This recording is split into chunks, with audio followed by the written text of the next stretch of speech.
So, over this course, you have seen how various people have handled themselves in emotional and stressful situations. The point of this video is for you to learn some techniques that you can use when you find yourself in a stressful or emotional situation. With me, I have my friend Brenda. Brenda, hi. Hi. Please introduce yourself. My name is Brenda and I am an aspiring member of County Assembly, Kapsooser Ward in Kericho County. Okay, welcome to the course, Thank Brenda. you. Now, let us talk about emotional control first. And I would like us to discuss two particular techniques. And my first technique is the stop technique. Okay. Yeah? So with the stop technique, I would like to use a scenario. Picture this. You're walking in town, then somebody touches you inappropriately. Then you pick up an object and you whack them across the head and injure them seriously. And the thing turns into a police case. Or you're at work, then your boss yells at you. Or you are being insulted by a colleague. Then the way you react to it is in a very rather inappropriate way, and it escalates the situation far worse than what had already started out. Yes. So we want to use the stop technique in these scenarios. So the stop technique is just that. When it happens, you just stop. Does that make sense? Yeah, I see that, but then, that's hard in the heat of the moment. Stop. Yep. Yeah? Yes. But I can see how that can work, so that you give it a minute Exactly. to process what is happening. Exactly. Okay. Because if you just stop, give it a minute, you're able to prevent yourself from reacting in a way that can make the situation so much worse than it could be, right? Yes. So that's the first technique, the stop technique. I talked about two techniques, right? Yes. The next technique is where you identify what you're feeling. You identify your emotions. So you can ask yourself, what am I feeling? My boss has just yelled at me. Am I feeling angry? Am I feeling sad? Am I feeling shocked? You have to identify what you're feeling and name it. So the importance of this is that once you identify how you're feeling, it will help you choose a better way to react to what has happened. Make sense? It does. That sounds like a very difficult technique, but I believe with practice, you are able to process something to prevent it from being worse than what it actually is. Because if I stop and think, what is this? Am I angry? Of course you're shocked, Yes. depending on the situation. That technique can give you a minute to breathe in and think and okay. Yeah, I see what you're saying. Exactly. Yes. So those are two techniques, stop and identify what you're feeling. Okay. I know it sounds simple, it's not. With practice. You're right, yes, with practice. I think you can get there. Exactly It's an right. important skill to learn. Yes. Yes. Yes, Brenda is actually very right. With practice, you will be able to do this much more naturally when these situations Yes. arise. Okay? So we have talked about how to control our emotions, techniques to help us control our emotions. But what about stress? Because they go hand in hand, Yes. right? Yes, they do. I'm sure you've experienced some stressful situations in your line of work. Yes. Yeah? Many stressful situations. Right. Yes. So during when that stress occurs, I want us to now talk about various methods that we can use to handle that stress. So you can do several things, and we can talk about, for instance, two things. Number one, let's talk about breathing, a breathing technique. Do you know that, for instance, when you are, let's use the same example, your boss has yelled at you, and then you find yourself very angry. So in that moment, what you need to do is take deep breaths. So let's do it with you. So I'm your boss, I'm yelling at you. So what you need to do is take a deep breath. Take a deep breath in and breathe out. Again, take a deep breath in, breathe out. Just that. So in that moment, it will help you just reduce that anxiety, that stress that is building up.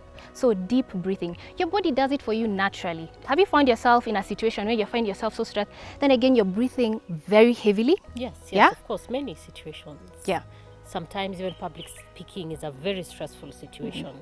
And sometimes depending on the crowd you're addressing, you can find yourself, you can feel a panic attack coming on. Yeah. And sometimes just that breathing calms you down and puts things into perspective. So we've talked about that very simple technique of breathing in and breathing out. It works every time. Yes. So the second technique that we want to talk about is how you talk to yourself. Because picture a situation where your boss has just yelled at you, and immediately, because of the work that you have done, then you tell yourself, I'm so useless, I can never get this right. That negative self-talk is very powerful because it will affect the kind of actions that you'll take, right? So instead of saying, I'm very useless, change that to, okay, I didn't get it right this first time. How about I try it again? Let me try it again. So how you talk to yourself is very important, because this saying like, I'm useless, I can never get it right, would you tell that to another person? Would you tell that to a colleague? Would you? I wouldn't. So why are you telling it to yourself, right? Yeah. So change how you talk to yourself. Do you have any examples of that? It's very tempting to just get down on yourself all the time, because these are sort of default conversations that we have. Yep. You never want to give yourself credit. And some people assume it's being maybe an egoistic person, but it's not. Yep.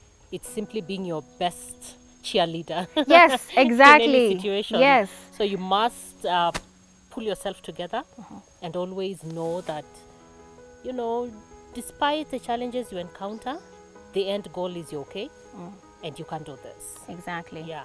Yeah, so basically what we're trying to emphasize here once again, how you talk to yourself matters. Yes. Right? Yes. So change how, so we're talking about reframing, okay? So this thing happens and you're very used, like you said, to talking about it in the negative. Yeah. So change it to be positive. I can't do this. Let me try. I'll never understand how to do this particular task. Let me try a different method if this one is not working. Always affirm yourself. Always affirm yourself. Positive affirmations. There you go. So we have talked about these two techniques, deep breaths, breathing simply, right? And the other one is how you talk to yourself. Change how you talk to yourself. But affirm yourself. Affirm yourself, right? But there are other methods, there are other techniques that we can use to manage our stress. That's true. Right? So we can also get into that. Okay? That is true. Another way that you can control your stress is through regular exercise, physical activity, because when you move your body, your body removes what we call those feel-good hormones, and it helps reduce your stress levels. That's true. Yeah. Can you think of another technique that you can use to help reduce your stress? For me, I like to bake. I like to cook. And these are things which take my mind and put me in a zone where I feel good, I zone out. And as I'm preparing my recipes and I'm cooking, I'm able to, sometimes the pieces of my problem fall into place. And sometimes when at the end of it, I'm able to reassess the situation and look at it very differently. Wonderful. Yeah. So if I can, you've talked about baking and cooking, right? Yes. So that's like taking some time in your hobbies. Yes. Your interests. Exactly. Another way to control your stress is taking time to invest in your hobbies and your interests. Yes. I can also think of another one which somebody can overlook. Sleep. How important is sleep, right? That is true. Sleep deprivation can put things out of the loop. You're exhausted. It makes you feel like crying all the time. Or angry. Or angry. Yeah. And also, hydrating and eating well is very important. Diet. That is Hunger also, is something that puts the stress levels very high. Yeah. For me. Not just you. Actually, Brenda is quite right, because having a good diet, eating well, hydrating, taking enough water, regular sleep, like we've said, these are all things that if you don't take care of well, will heighten your stress levels and make you less effective in the workplace. That's true. Right? Can we think of one more? Maybe watching TV for me works. I like to watch a lot of TV. Yeah, especially programs which have nothing to do with my line of work. Yeah. Entertainment TV. Yeah. Wonderful. Yeah. So entertaining yourself, whether you're watching, even have you ever heard of laugh therapy, where when you laugh, you remove, you feel good, you remove that kind of stress that you're feeling, watching a comedy, anything that makes you feel good. I know I talked about the last one, but one more, people, your support system, having somebody to talk to is very helpful. When you're feeling very stressed, when you are feeling overwhelmed, if you have a good friend to talk to, if you have a colleague you can trust, talking to somebody about whatever is stressing you out is a very effective way of controlling your stress levels. Yeah, that's true. Also, sometimes what works for me also is removing yourself from your situation. Sometimes when, maybe I'm struggling with something in my work, I visit somebody who is unwell, and it helps me to just put things into perspective. Right. And realize, another person might be struggling with something, and puts my own issue into a better perspective. Meaning it can always be worse. It can always be worse. So it helps you see things differently. For sure. Okay, so those were techniques on emotional control and stress management techniques. Brenda, do you have something to say to sum this whole thing up? For sure, what I can say is everything has a learning curve. And young people must understand that despite the benefit of age and emotional up and down that you encounter as a young person, you will grow, you will mature, you will encounter different situations from which every situation is a learning experience. Once you understand that all this is just a learning curve, everything then becomes easier to handle. People will always have, you can't control the other person. You can always control how you react to situations. Exactly. And being in control of yourself, I think, is a skill that we must all learn in every field. If you're a politician, if you are a baker, if you are in the bank, the situations tend to be all the same. Manage your emotions correctly so that you have appropriate reactions to prevent things spiraling out of control. That's what I would say. Beautifully said. And thank you so much, Brenda, for your time. We really appreciate it. Thank you. See you in the next course. Thank you.